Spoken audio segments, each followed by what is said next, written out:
Welcome to Make a Difference with Phil Martelli. I am Jared Phillips. The first round and second round of the NCAA tournament in the books this past weekend. A wild, wild weekend of basketball. Phil, right off the bat, we got to get your takeaway. Well, there's 16 teams left in the NCAA tournament. There's 8 teams left. Am I right on that? There's 8 teams left in the NIT tournament. And you want to check parity and scores, check the scores of the NIT quarter, or is that the round of 16? 16 to get to 8. It's unbelievable, the scores. Road teams winning some of those games.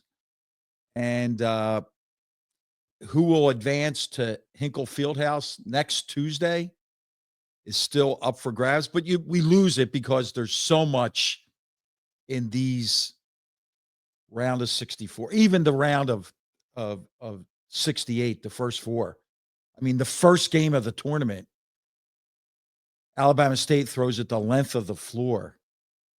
American the next night loses a star player. Like, all of the emotion that goes into this, it's absolutely draining. And now, being on the other side, and you think your head spins because it's like a roulette wheel. You're hitting your dial, and I want to see this game. And I have part of that story where I did it on the radio coming over the Ohio Turnpike and the Pennsylvania Turnpike. So I took a moment in prepping for our podcast to think about this, the end of season.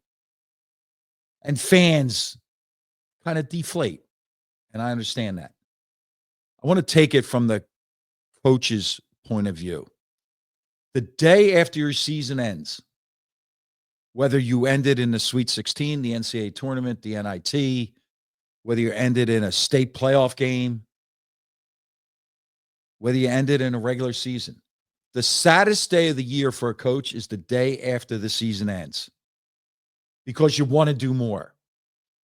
Your ego kicks in. If I have one more day, one more practice, we can become a better foul shooting team.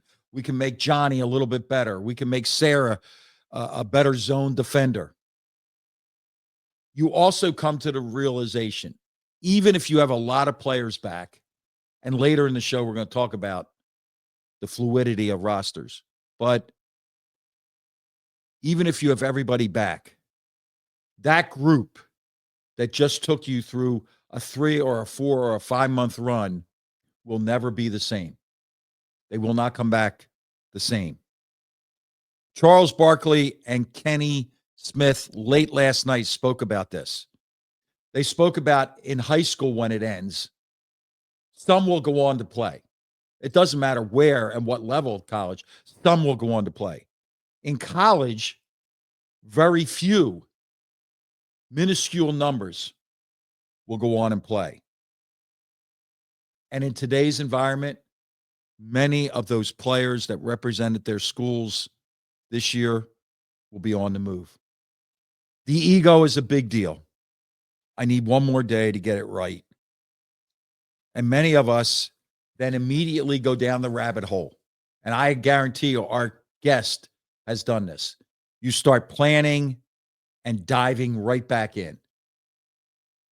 It's just the nature of what drives us and what drives fans. Immediately you start to hear fans say, well, who do you think's staying? We can get this guy. Eventually they'll start talking about scheduling. And then they'll realize at this moment in time, your program is 0-0. And now you start looking forward.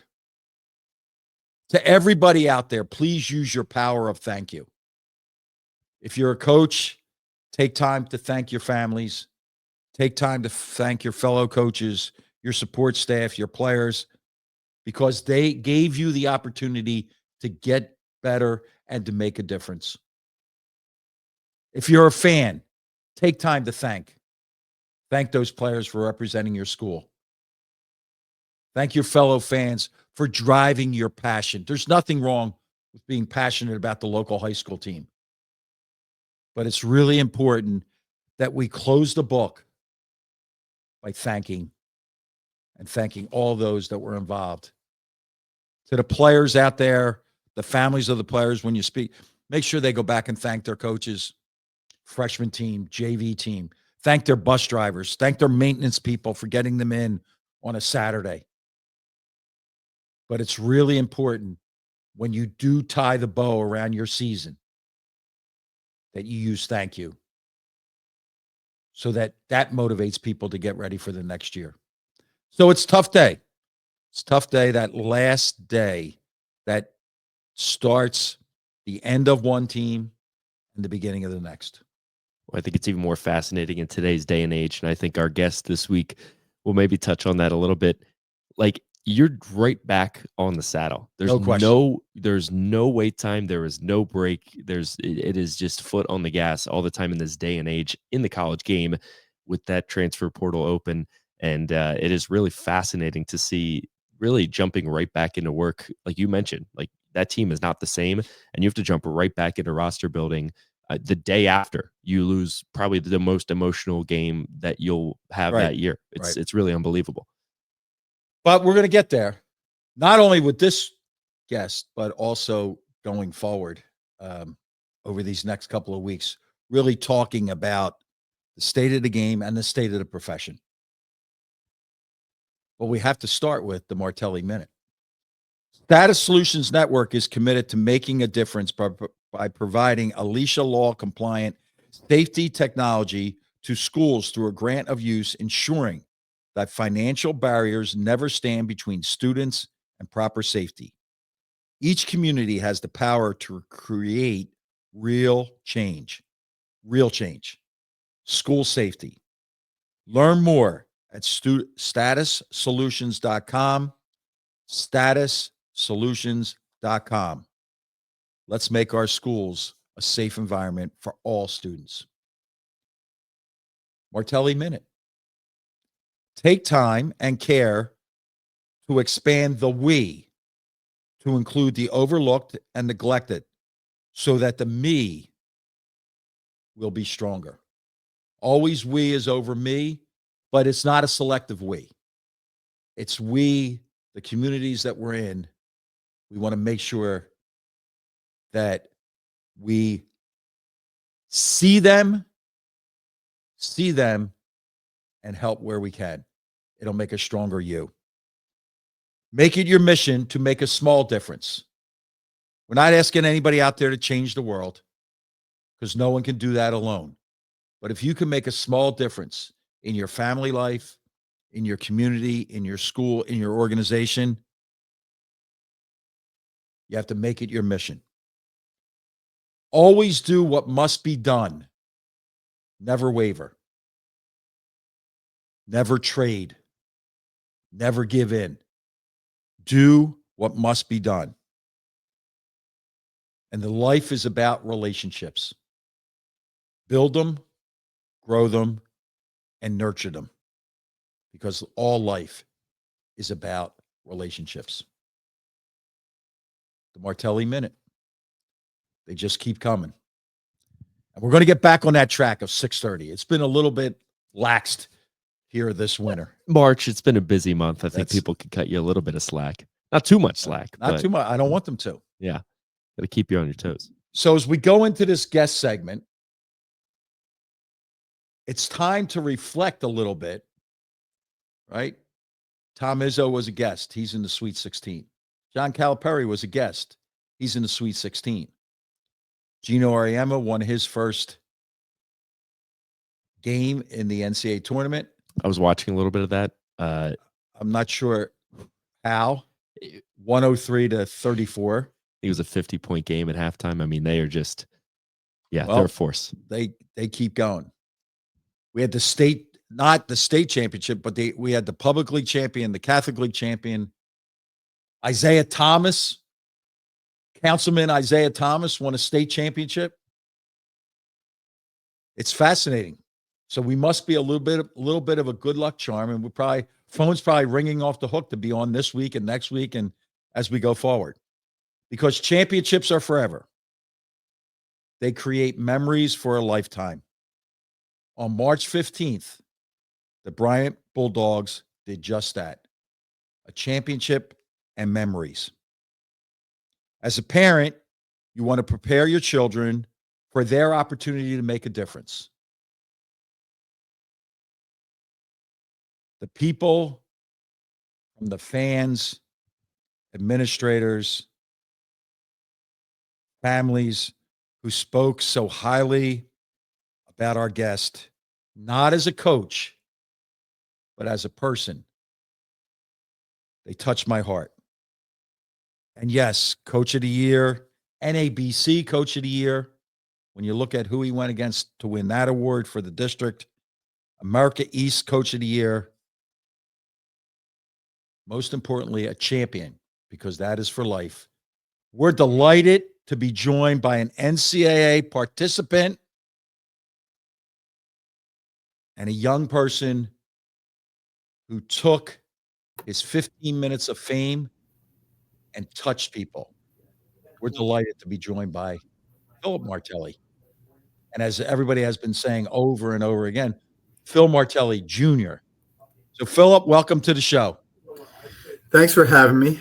I come on a little bit hostile because I got to thinking yesterday about this appearance, and I thought about those names you just mentioned. You've had Calipari, you've had Gino, you've had Dumpf, Izzo, and I realized, like, are you having me on just so you have somebody that has less career wins than you? Because all those guys won a lot more games than you. And then I thought about it, what you just said. Calipari's in the Sweet 16. Izzo's in the Sweet 16. If you had had me on a week or two ago, I'd be too busy for you right now to be doing this. I'd be preparing for the Sweet 16. So I'm a little hostile today. I'm coming on a little hot. Philip, I'll say that was my first thought. He said, "Oh, we'll have Philip on next week." I said, "He's going to be too busy. What are you talking about? He's going to be prepping for the Sweet 16. I don't know what you're talking about. We're not going to be able to get him on. He's going to be swamped with scouting and everything." First of all, you didn't realize that the regional is on Friday. So today is kind of a chill day for anybody that's in a Friday regional. I'm sure Phil you can't overwork right now. Don't overwork. You overthink it then. Fair enough. All right. Fair enough. You guys have been in that space. So, Philip, you had this dream when you were a kid. It became a reality. Take people through this journey. How did you get from being a kid thinking about coaching, and then all of a sudden you're on the biggest stage on a Friday night at 10 o'clock coaching against a Hall of Famer? How did the dream become a reality? Well, like everybody, you grow up thinking you're going to play in the NBA. And I don't know if it was 7th grade, 8th grade, somewhere around there, I started looking around, and you start to kind of realize some things. And I didn't see a whole lot of 5'11" unathletic white guys out there in the NBA. So I figured, all right, my dream has to be altered a little bit. But actually at that time, and you know this, like the two things I was interested in was coaching or sports talk radio. So I was either going to be a Division I coach or be on WIP. And coaching eventually won out. I had incredible elementary school, grade school coaches, CYO coaches. My time in St. Bernadette's was a major influence around those guys, Mickey McLaughlin, Jack Glacken, Tom Meekum. They kind of got me started when I got to high school, helping coach the summer league down at Dermont Field, getting started in the Narberth League and Sunny Hill League while I was in high school and college. And that really got me going. And I said this week to somebody, like, I remember a game in that silly little Dermont Field summer league where I tried to trap and tried to steal the ball late in the game instead of fouling. And we didn't foul. We ended up losing a game. And again, like most of the kids couldn't even remember the game, the score by the time they got to the snack bar 10 feet away. But I still think about that. And I still think about a game in the Narberth League where we came out of a huddle late in the game and I had 6 guys in the huddle and didn't realize it, sent 6 guys out on the floor. So those things stick with you, for better or worse. And then, after being on the team with you and graduating, going and working in Central Connecticut for 2 years, Manhattan for a year, Niagara for 5 years, Delaware for 5 years, a year in the D League, a year at St. Joe's, 5 years here as an assistant/associate head coach, and now the last 2 as a head coach. The moments in time, because there is a moment in time.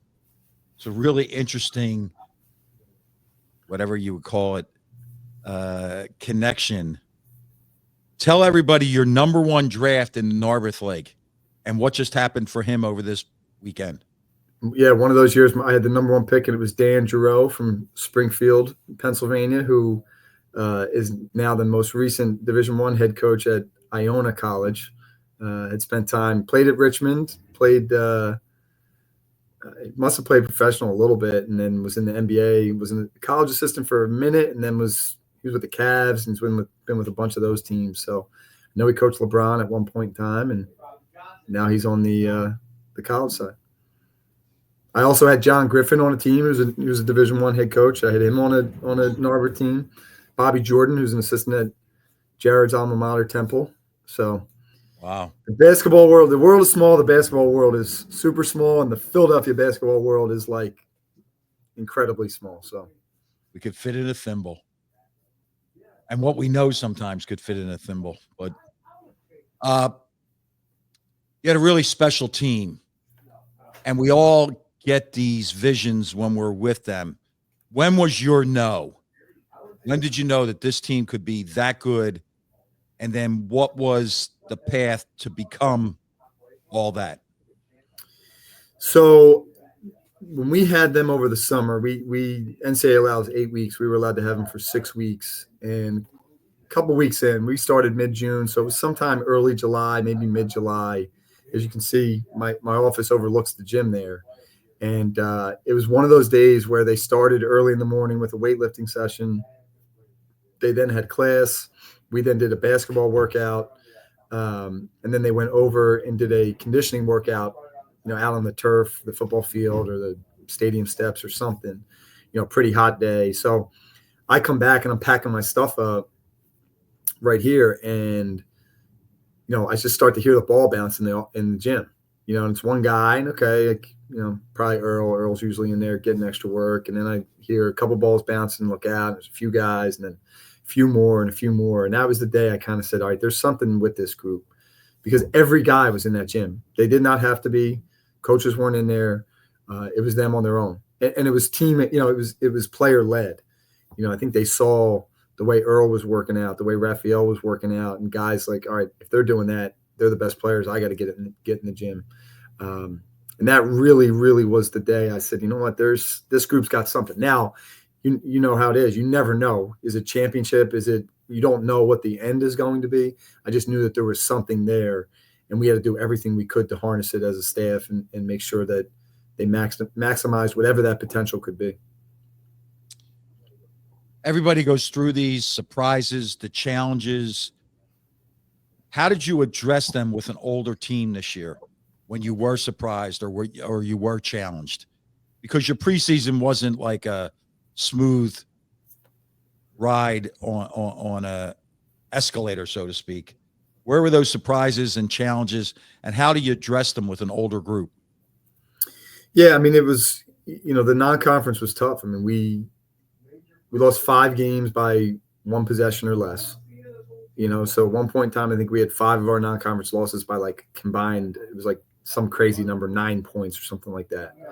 So if those flip, now you're looking at a totally different non-conference. And we were banged up through December.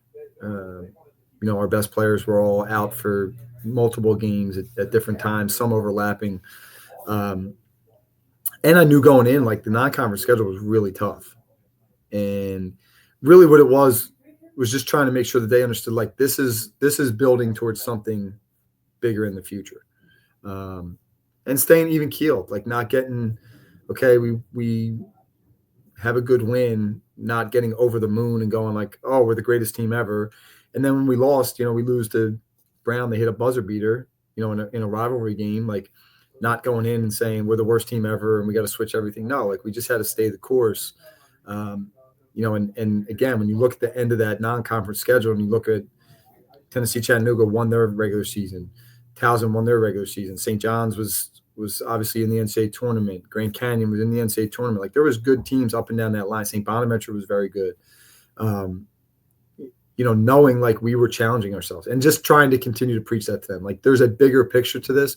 We're testing ourselves now so that we're ready down the line. And those moments, those environments, those tough days, that led us to being able to go to UMass Lowell late in the year and winning a game, in the last second. Led us to being able to go win a game on the road at the very end of the year at Maine in a really tough, hostile environment. Like being able to do those things, being able to keep our wits about us through a conference tournament run at home, when the things are frenzied and all that. And they understood that because they were an older group. They understood that, and they never wavered in their belief that, like, hey, we're going to be very good. Whether it was a tough loss, good win, whatever, they just kept going. And that's what got them to be champions. So none of us do this alone when we take on this title of head coach. No one does it alone. So talk staff. Give those guys their praise, please. Yeah, I mean, Chris Cole, my associate head coach, we started together as assistants here from the Washington, D.C. area, played in high school with Kevin Durant. Just incredible player development, player relationships, just connected with everybody in the D.C. area, the DMV area. He's just, everybody knows him, loves him. Started his way up as a player development guy, working guys out. Really has been a catalyst for a lot of this stuff. A lot of the players we've gotten have been because of his relationships. A lot of the jumps that guys have made in their games have been because of him and his work on the court. Brendan Phelps, who joined us prior to me getting the head job, is my brother-in-law, is Megan's brother. Long-time high school, AAU, small college guy. I guess the definition of, people use the word grinder too much. This guy's a grinder, but he really is. He's one of those guys that, got up in the mornings and sold candy bars at, rinky-dink AAU events, all through New England and New York, just to kind of get out there and be part of it. And has been a very valuable member of the staff, in a lot of ways. And then Nick Schmidt, who is Mark Schmidt's son, he joined me. He had been played Division III and then was coaching some Division III. Was most recently coaching at Putnam Science Academy, great prep school. Just won the national prep championship up here. Somebody that again, like me, coach's son, has been around the game. But what really swung me, the first time I met Nick, I said, like, he's somebody I would want to work with or bring on my own staff if I got the chance. But what swung me was the guys at Putnam, who I'm very close with. The one thing they said to me was, he's the best human being we've ever been around. And that really stuck with me. And it sticks with the conversation you and I had many years ago and asking you what this is about and what should I do and what should I be looking for. And you said good people. So that was really something that resonated, and they were right on the money with that. And then people in Delaware County would be familiar with my other assistant coach, Ryan Daly, Archbishop Carroll, great. He's a Delaware, University of Delaware, former University of Delaware player, played at St. Joe's for a couple years. I'm quite sure he's like a Main Street Manayunk legend in many ways. But Ryan's been great. Came over from University of Albany.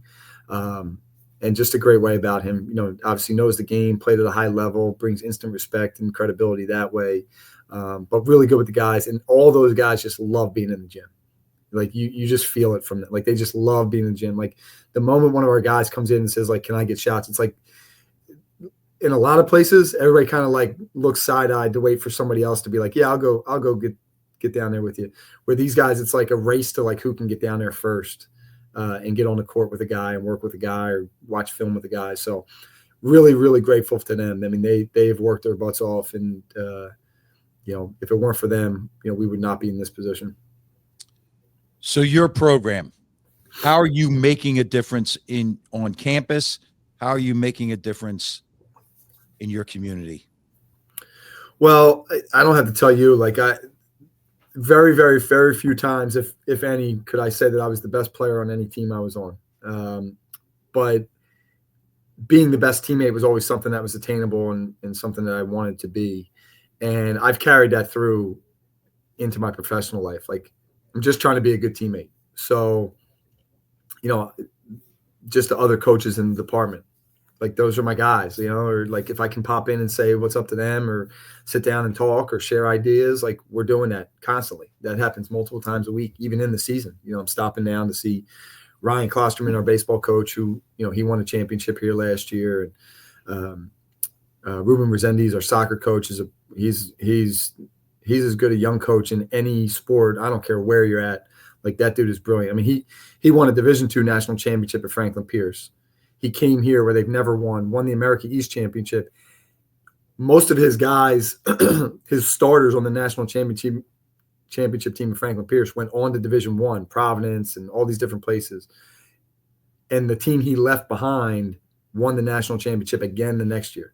So, like, that's how good a coach he is. Like, he built it so that they won a national championship. He got a better job. A bunch of his starters got better opportunities. And the guys that were sitting on his bench went and won the national championship the next year. So any chance him and I get to, and Dad, you would love him because he's a camp guy. He is a camp guy through and through. He kills it with camp. So we share camp ideas. We share, just culture ideas, strategy ideas. So I think it's just that. It's just opening your arms to this greater good, right? Like there's people on campus that need help, and we can help them, and there's people out in the community where we can help, and one of the things, and I wish we did more of it, but we try to find something at least once a month, if not more, where we can get guys out and about. So if it's go to a local community center and do a little clinic, if it's go to a school and read, if it's doing something on campus. The night before we left for the NCAA tournament, we had 5 or 6 guys in here helping with the Best Buddies program on campus, where they bring people in that have certain disadvantages and bring them in to have a night where they're just doing games and playing stuff. So that stuff is really, really, really important. And I'll go back to my playing days of, there's a lot of memories of great wins and winning at this place and NCAA tournament and all that. But like the day of that Christmas charity, and going to those families, like that made a major impact on me. So any chance we get within the program on campus or anywhere else, throughout Rhode Island, we try to get out and about. So now it's March 15th. It's 1:00, and you've just won the championship. Take us through the whirlwind that basically ended at 1 a.m. in Cleveland on the 21st of March. What was it like? What would people not get? Like how much of a whirlwind that is?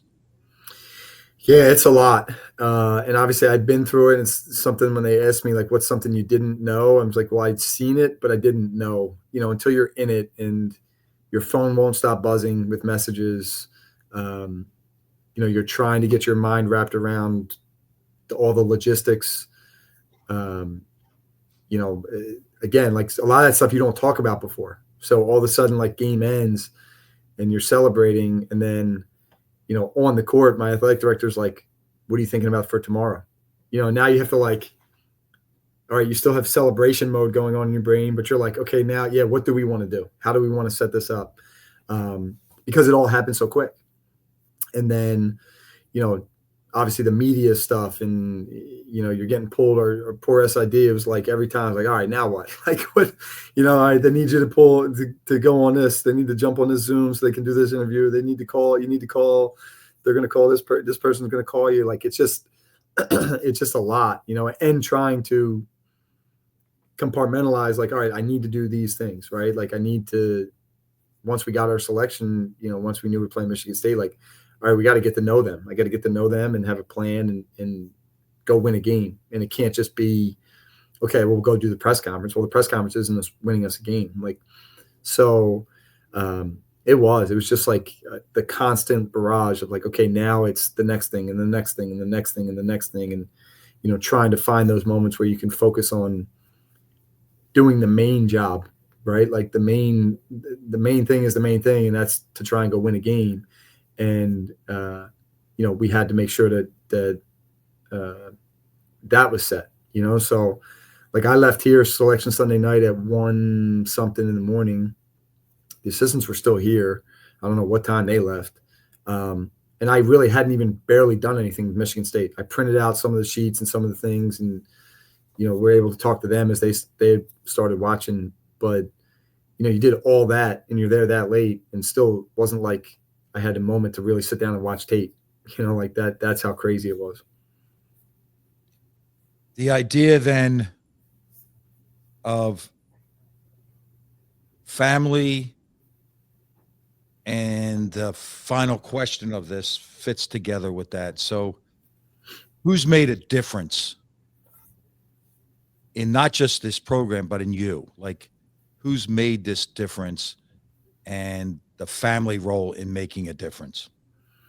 Yeah, I mean, the obvious answer, and it is the obvious answer, is obviously you and Mom. That has set me up for life. And again, it's never been about being a basketball coach. It's just always been about being a great person, and trying to be the best person you can be. But the kind of like spread from that, I mean, certainly Megan, the influence she's had on me in my life. I mean, I spoke about it, and it's been filling up everyone's timeline. I'm tired of seeing it, and I'm sure everyone else is tired of seeing it. But, like that's real. Like that's real. Like we've been through some difficult times, as an assistant, as a struggling assistant, and making no money and trying to, figure out a way to pay bills and do all those things. We've been through trying to figure out what's the next job and not having a job and all that. And, again, what I said is true. Like if she ever had said like, all right, I'm out, like I can't do this anymore, then that would have been it for me. But it was a complete opposite always. Philip, Mara, and Nate have made a difference.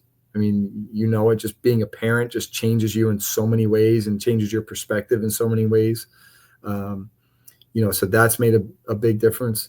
And, all the people that everybody that I've worked for and with have had an impact somewhere. Like I feel all their fingerprints on a lot of the stuff we do. And, people have asked me within the program or, in coaching, like, well, what's the influence of your father and how do you quantify that, right? Like you can't really quantify it. So I say, to try and like just arbitrarily come up with something like it's probably 80%. There's probably 80% of the things that I do, whether I realize them or not, that are a direct reflection of you. There's another 20% or whatever the number actually is that, there's things I do and I'm like, that was Howie Dickerman. Like that was my time in Central Connecticut with Howie Dickerman. That was Bobby Gonzalez. That was my time in Manhattan with Bobby Gonzalez. That was Joe Mihalik. That was my time with Joe Mihalik. That was Monte Ross. That was my time at Delaware with Monte Ross, and so on and so on. And it's just, everybody has played a part in that, and back to your thing about thank you. Like I've tried to let as many of those people know that as possible, that like this has you on it somewhere. Your DNA is somewhere involved in this. And obviously some more than others, but, when they say it takes a village, it legitimately takes a village. And I feel that village behind me every single day. Philip, I do have to ask though, I know you mentioned everybody's probably sick of seeing that clip on their timelines. I loved it. I thought it was incredible. But I would love to know though, how many brownie points did you score with Megan there on that shout out? I'm sure she had to have been like, all right, maybe you don't have to take out the trash this week. I mean, what was the deal back home? No, that's yesterday there was a lot of laundry done. You're looking at who did it. Now she's going to absolutely be whatever brownie points I did get. As soon as she hears that, those will be way wiped out. But it's funny because she had grabbed me on the court. Our local TV station had me mic'd up for our open practice, and the kids are running around playing. My parents are there courtside. My in-laws were there courtside, and she came over to me and they caught it and played it on the local news here about how like these memories for our family and for our kids and stuff is just like you just can't even put into words, how great this is.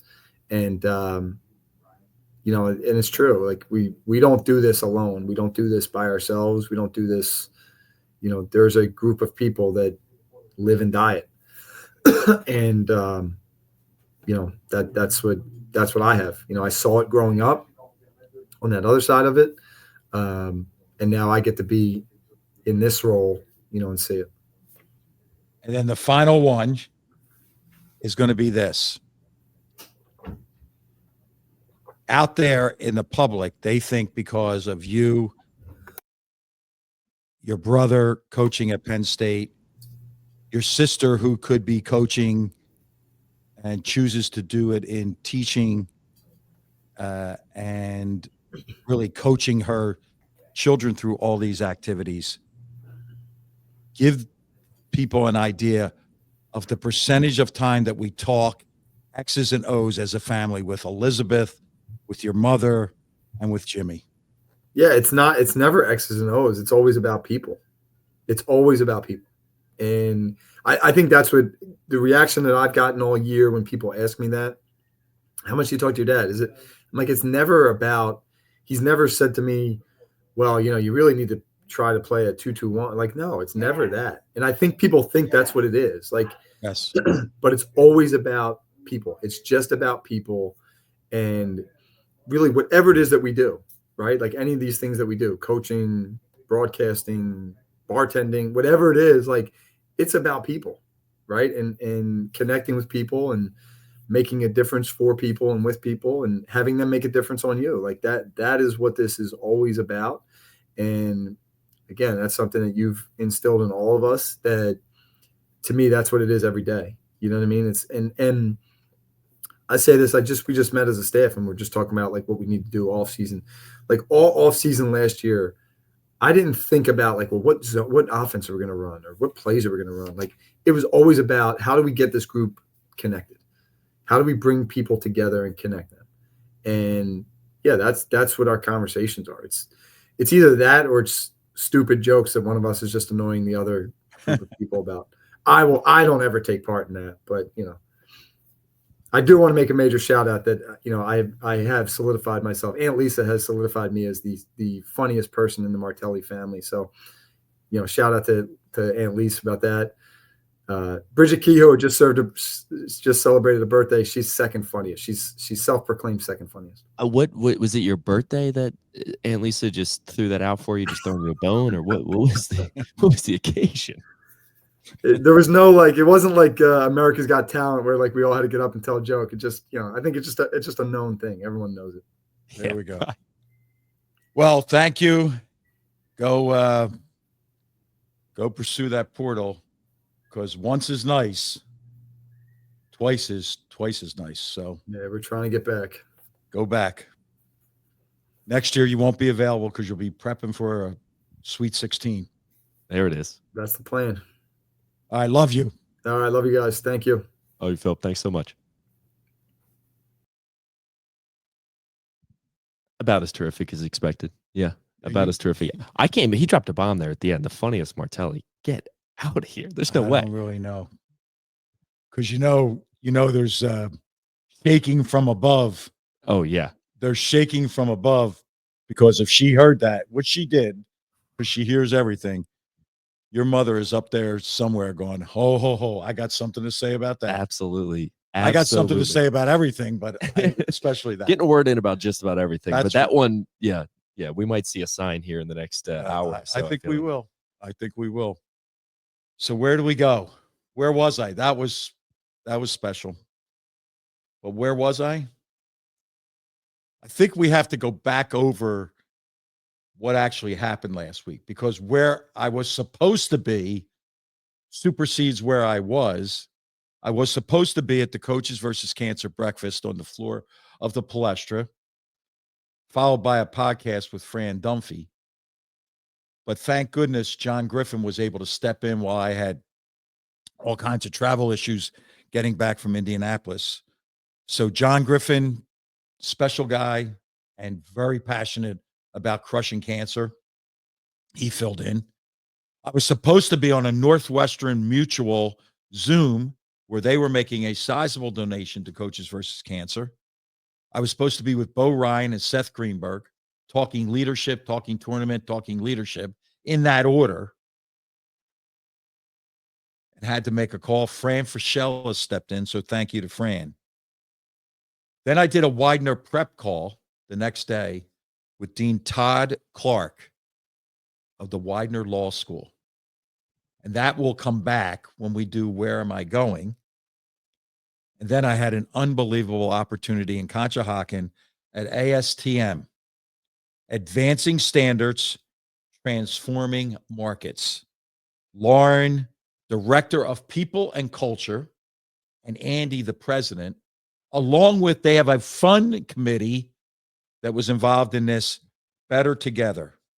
They allowed me to speak to them, and it probably went an hour and 10 minutes, and it could have gone another hour and 10 minutes. It was so engaging and so uplifting for me. So to everybody at ASTM, thank you for the opportunity, and go out and make a difference, which you are already doing. Over 125 years, they've been making a difference in creating standards in all walks of life.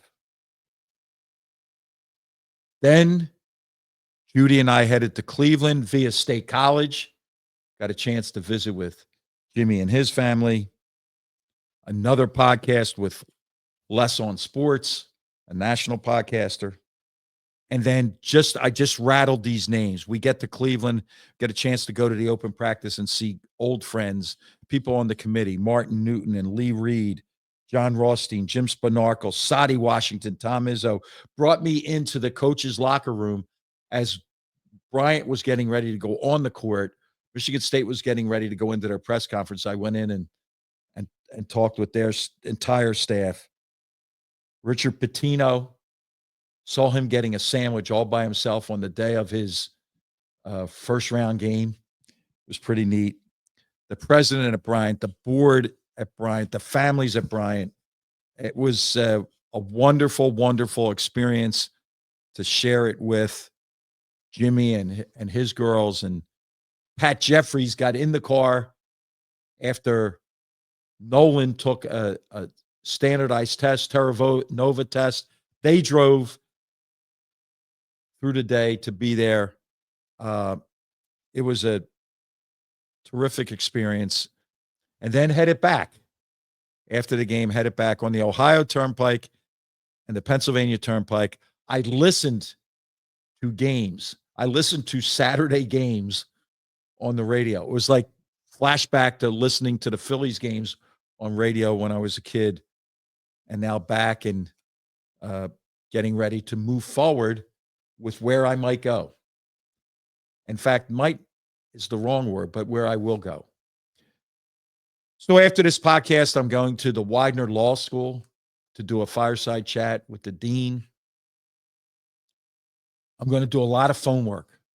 There are a lot of people over these last couple of weeks that I've missed. I have to reconnect and make sure that everything that they need, I can fulfill. Thursday, we'll be representing the NCAA and the NABC at the East Regional at a sponsors event.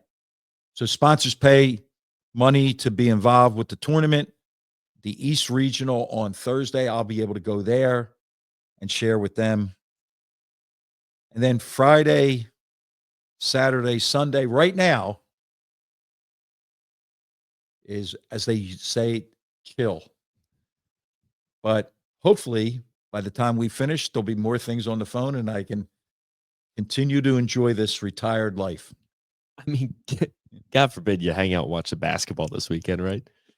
Well, I am watching other things about basketball and kind of to set us up as we go forward. There are things that need to be addressed. So the portal opening and this flood of names and these young guys in college being represented in the transfer portal. What is that like? And who do you as a coach call? Do you call the agent, and then the agent sets up the parameters on whether or not you can talk to the young man, whether or not you'll have enough money for the young man?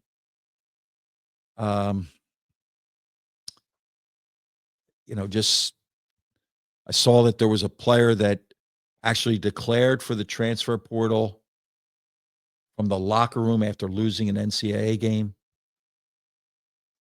Another young man put his name in the portal.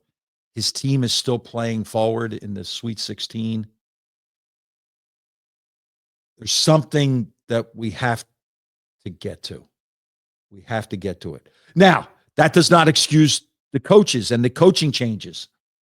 when coaches are coaching their team and they're in agreement with another school, or a coach loses a game and less than 24 hours later, he's on another campus. So those activities were going on while you're coaching your current team. I need to take time to understand. And really, it's a setup for next week, because next week's guest, this is where we're going. By next week, we'll have 4 teams left. We'll have 4 teams left in the NIT. And yeah, we could talk some basketball, but let's really concentrate on big picture to say, is this sustainable? In what form should it take?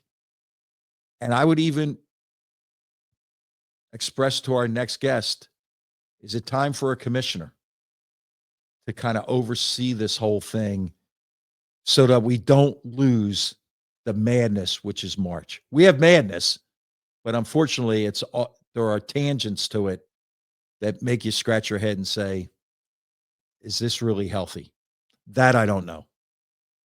Frankly, the madness has been happening off the court because the games have been kind of, if you will, a bit chalky. I mean, they've gone as many expect with a lot of these top tier programs.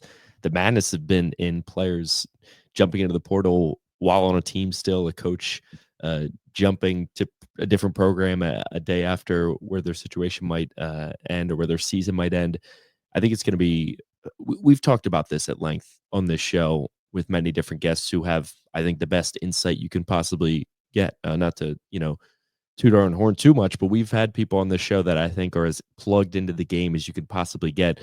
And they feel like if we're going to enter this era of, complete freedom and ability to move and do what you want and go to any program, then there needs to be a set of rules. I mean, I don't think a lot of people disagree that the transfer portal being open in the middle of the postseason is a little nonsensical, right? I feel like at least head scratching.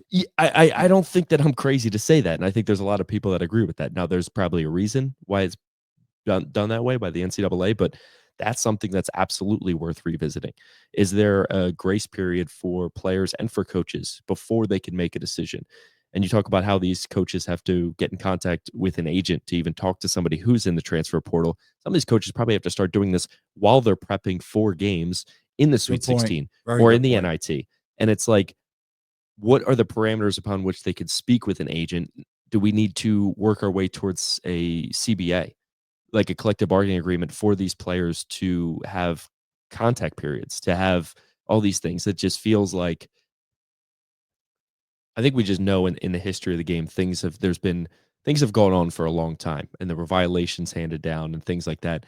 But then to flip it on its head and say everything is allowed. There's no violations. Yeah, there can't be. There's no rules. It is like, okay, well, maybe we jump the shark a little bit too. How do we scale things back and find a nice level playing field for everybody?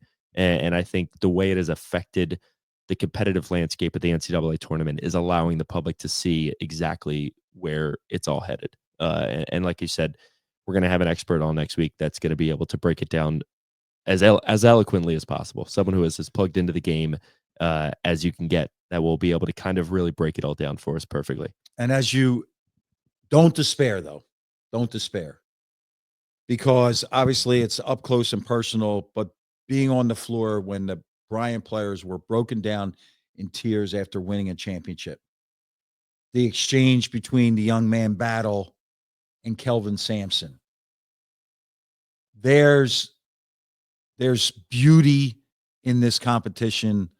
There's beauty in college basketball. We do have a lot of work to do to shine it up and to present it and to make sure that the madness stays on the floor and in the competition and not with all of these other activities. It's a great time of the year. Enjoy it, embrace it, and where you can, make a difference.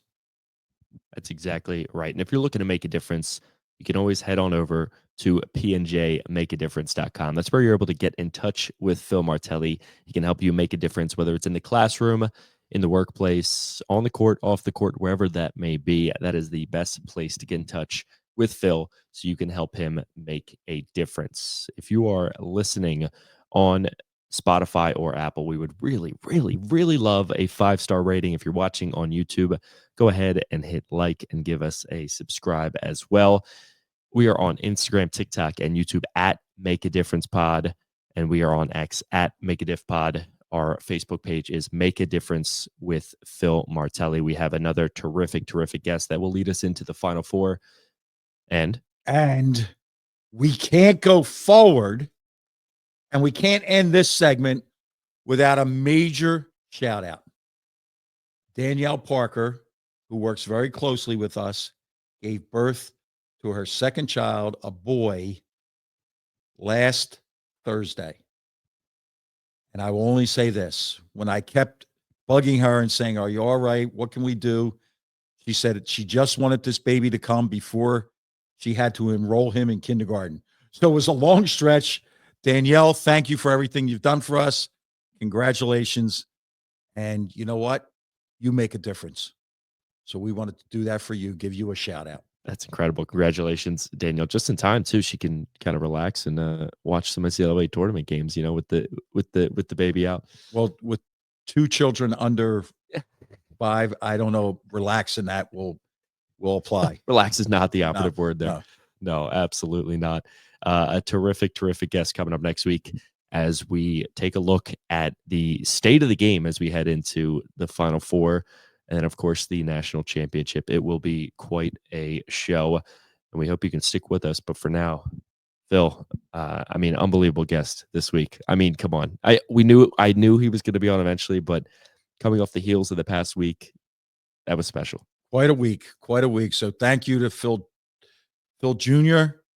Thank you to everybody out there who has reached out and congratulated Philip through Judy and I. Appreciate it. Appreciate you. And we haven't even gone into any kind of picks. We're not stooping to that level. But everybody out there, watch out for Merlin.